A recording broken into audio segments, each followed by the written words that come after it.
Welcome back to the channel. Today we're diving into a Judiciary Committee hearing where Senator John Kennedy put nominees on the hot seat with his signature no-nonsense style. From bold questions to candid moments, this exchange was serious, thought-provoking, and even a bit humorous. Segment 1, the bold questions. Senator Kennedy didn't waste time. He asked nominees if they hated black people, Asians, women, or LGBTQ people. Each replied, "Absolutely not, Senator." Kennedy joked, "Do either of you hate little warm puppies?" Laughter broke the tension. Kennedy's point was clear. Get nominees on record about basic values. Thank you, Mr. Chairman. Welcome, gentlemen. Congratulations. I remind you, of course, you're both under oath. I'm going to try to scrape away a little of the innuendo here today. Do either of you hate black people? Absolutely not, Senator. Do either of you hate Asians? No, Senator. Of course not, sir. Do either of you hate women? No, Senator. Do either of you hate homosexuals? No, Absolutely not, Senator. Do either of you hate transgender people? no, Absolutely sir. not, Senator. You're under oath now. Yes. Do either of you think that racially separate but purportedly equal schools are moral? No, They are not moral. They're abhorrent, Senator. Do either of you support sexual violence in the workplace or anywhere else? No, Senator. Absolutely not, Senator. Do either of you hate little warm puppies? I didn't hear, sir. Do either of you hate little warm puppies? No, I No, love my Senator. dog, actually. Okay, we got that out of the way. I want to talk about, Mr. Lee, actually, it's Professor Lee. Professor, I want to talk a little bit about the documents you turned over. Segment 2, the document hunt. Senator Kennedy pressed Professor Lee about the nearly 500 pages he'd turned over. The nominee spent dozens of hours gathering everything. Nothing was missing. This was about transparency and accountability. Kennedy shifted focus to the nominee's college years, asking about GPA, grades, and debating ideas. The nominee, with a near-perfect record, admitted his views had changed since Cornell. Kennedy stressed that higher education is about thinking, debating, and growing. You turned over 500 pages, I did, Senator. basically 2 novels. Yes, Senator. And they ask you for documents from, or papers you've written from college, post-college, and in high school. Is that right? Yes, Senator. Okay. How many hours did you spend putting all these documents together the first time? I spent many, many hours. How many? Goodness, dozens of hours looking for them. Okay. The documents that you didn't turn over, were they on the internet? Couple were, but they were on a private server that, again, wasn't, we weren't aware of. Who found them? I believe Department of Justice working with me, we found them. Okay. All right. And you turned those over. Yes, So Senator. we have everything now. Yes, Senator. Okay. You talked about being in college. And I think you said, and what you wrote in college, I think you said I didn't know anything. But you wanted to know more, didn't you? I did, Senator. What was your GPA at Cornell? It's 4.08. On what kind of scale?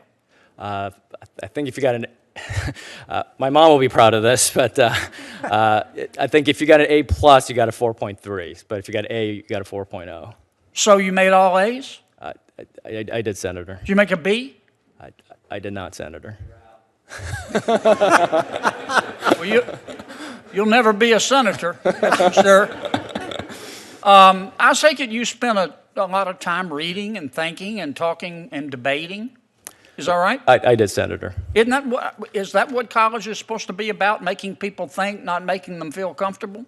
I discussed a lot of issues with a lot of people. Even if I didn't know all the facts, I wanted to learn things, and maybe sometimes, overzealous way, but I try to talk and debate with lots of people. And did you test your arguments against, or your assumptions against the arguments of others? I did, Senator. Did you believe the same things when you left Cornell that you did when you entered Cornell? No, I did not, Senator. Okay. Geez, I thought that was the purpose of college. Do you consider that a bad thing? No, Senator, I think, college is a time of experimentation. Obviously, certain things I regret writing because I didn't know enough, but, it was a learning process for me. Let me, I don't want to go too far over. Let me ask you kind of a metaphysical question. Yeah, uh-oh. What, Mr. Collins, I've kind of neglected you over there. The hearing turned philosophical when Senator Kennedy asked both nominees, "What is your definition of justice?" One nominee called it the fair and faithful application of law, the other, treating people equally. Kennedy added, "Justice means people getting what they deserve, like Tibetans deserving freedom or criminals facing punishment." It was a powerful exchange about fairness, law, and morality. What is your definition of justice? My definition of justice, it would be to have the law fairly and faithfully applied to my situation. I would want, if I were a litigant, I would want the court to give me my rights in accordance with the laws as set down. What if those laws are wrong? If those laws are wrong, then we have a political process whereby people can ask for them to be changed. But in the courts, you have to follow the laws as written and the precedents as handed down. What about you, Professor? Senator, I think it's justice is treating people equally, no matter where they come from, who they may be, and treat them in equal fashion. I think you're both right. I think justice is when people get what they deserve. And let me Careful here. and let me explain what I mean by that. It's broader than just crime and punishment. I think the people in Tibet, for example, deserve to be able to worship their God. I think it's unjust what China does to them. I think if someone rapes somebody, they deserve to be punished equally. Sentences commensurate with the crime and fairly applied, and you try as much as you can to treat everybody equally in equal circumstances. Kennedy addressed nonviolent crime, highlighting the college admissions scandal where wealthy parents bought their kids' way into top schools. He called it just as damaging to society, saying, "It'll make you want to scream, maybe even throw up." I think. Would you agree with me? And if you don't, that's cool. That a nonviolent crime can do as much damage as a violent crime. Oh, it can, Senator. I mean, a serious fraud, for example, of an elderly person can have a devastating impact. You mentioned earlier, Mr. Collins, about in the context of criminal justice, and I don't want to take it out of context, but we need to do better with nonviolent crime. Is that right?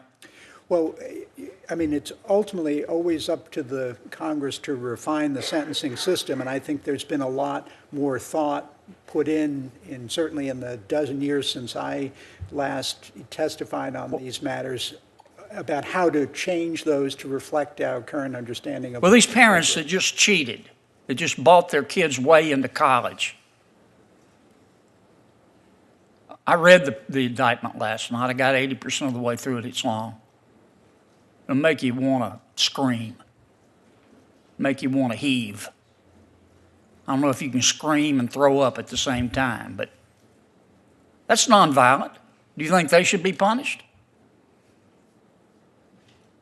Well, their case will be presented to the court, which will then, decide the issues in accordance with the law. Well, that's a very and diplomatic trial. offer. I think they should be punished. Anyway, I'm getting off subject. Thanks, Mr. Chairman. Senator Kennedy's questioning was classic, sharp, witty, and thought-provoking. He pulled back the curtain on what nominees truly believed, from the morality of hatred to the meaning of justice. Some moments made people laugh, others uncomfortable, but all showed Kennedy's no-nonsense approach. Thanks for watching. Like, share, and subscribe for more political breakdowns.